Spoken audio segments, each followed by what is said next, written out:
welcome to this week's edition of the Polk Report. I'm Courtney Brown. Today we're going to talk about the Oklahoma State's game versus Iowa State. We will also check into the Oklahoma State Cowgirl soccer team and profile some of the players. In the Big 12 last week, we got off to a 1-0 start against Texas Tech. Our own Elizabeth Bauer has the story.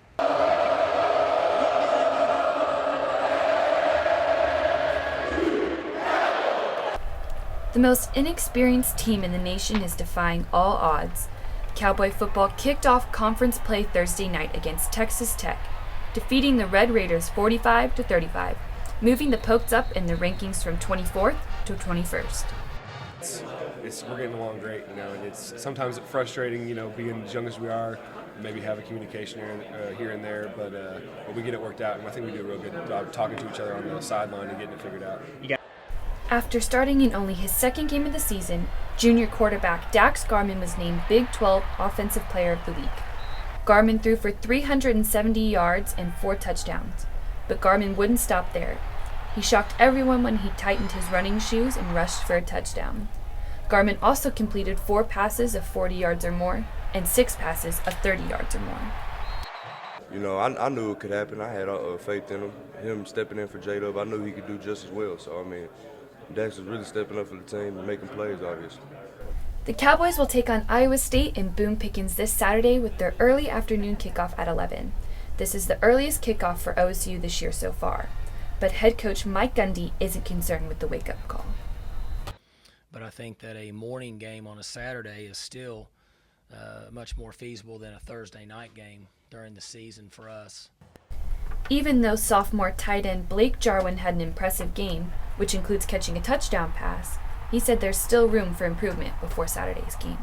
There's always things that we can do. I missed a couple blocks, a couple assignments, and then, the team itself probably has a lot that we need to work on, but we'll get over it. We have a lot of film and a lot of stuff to get over, but we'll be all right. The young team looks to expand its conference record to 2-0 this weekend against the Cyclones. For the Polk Report, I'm Elizabeth Bauer. Thanks, Elizabeth. Every Big 12 game can be tough, but the Cowboys have to be favorited because Ohio State has not won since 2000. It's safe to say the Cowboys' strongest point is their defensive line. Sydney Gray focuses on one of the players on the defense. The Cowboys beat Texas Tech 45-35 last Saturday and improved its overall record to 3-1. Though OSU's offense helped tremendously, the defense is what played a huge role in the win.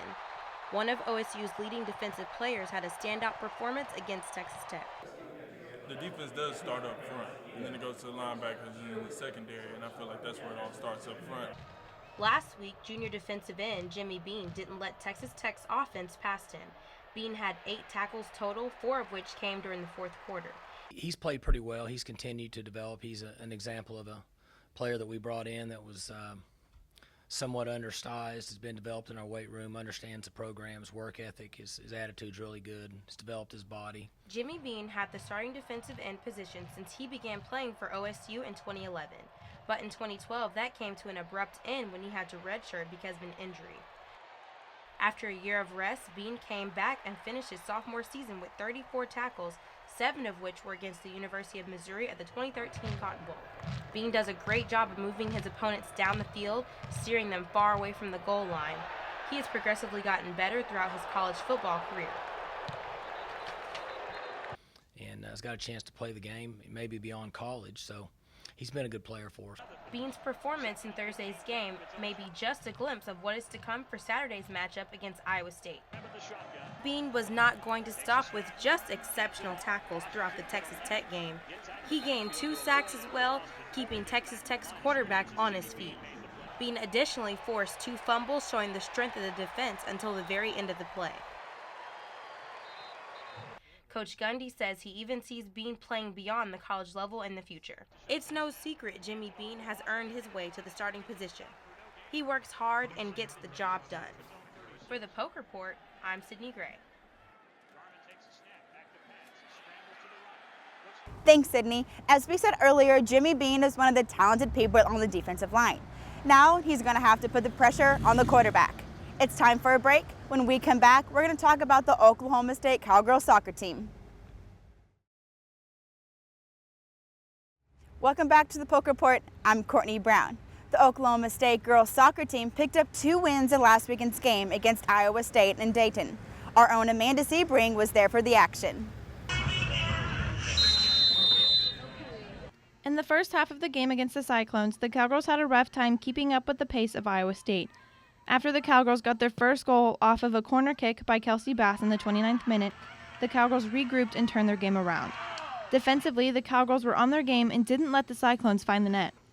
Goalkeeper Rosa Medina was busy making saves throughout the game, successfully keeping the Cyclones off of the scoreboard.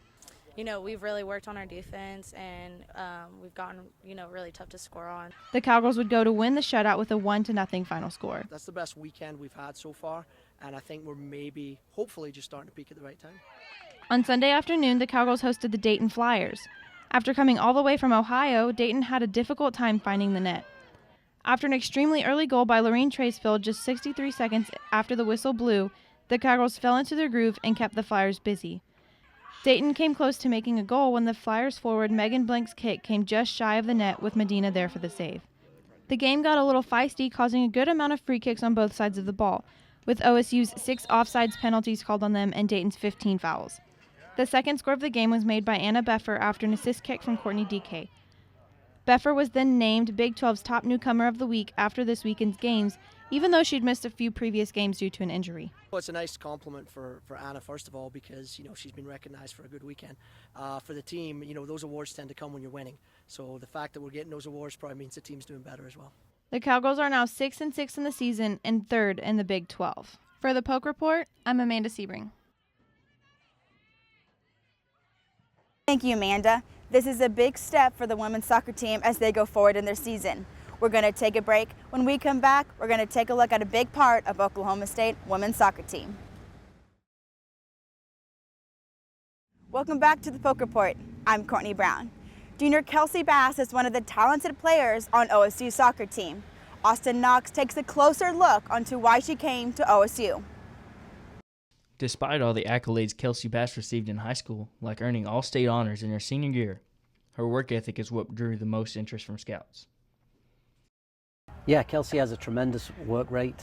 You never have to get onto her about that.